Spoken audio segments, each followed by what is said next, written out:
Hello guys, এগুলো হলো আমার কালেকশনের মধ্যে থাইল্যান্ডের টাকা।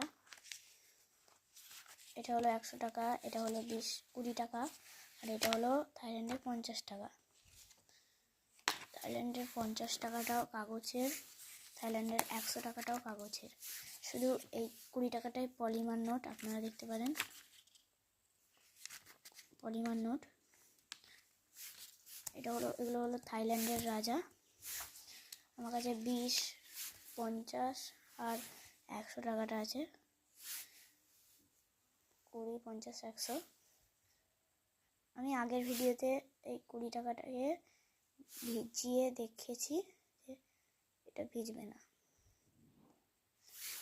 এটার কয়েনগুলো আমি আগের বারে দেখিয়ে দিয়েছি, তাও আমি এবারে দেখাচ্ছি। তো তোমরা আগের ভিডিওটা দেখতে গেলে আমার চ্যানেলকে লাইক এবং সাবস্ক্রাইব করতে হবে। টাটা, পরের ভিডিওতে দেখা হচ্ছে। একটা লাইক এবং সাবস্ক্রাইব করে দিও। পরের ভিডিও অন্য দেশের টাকাও দেখাতে পারি, ভারতের টাকাও দেখাতে পারি, এমনি কয়েনও দেখাতে পারি। Tata everyone.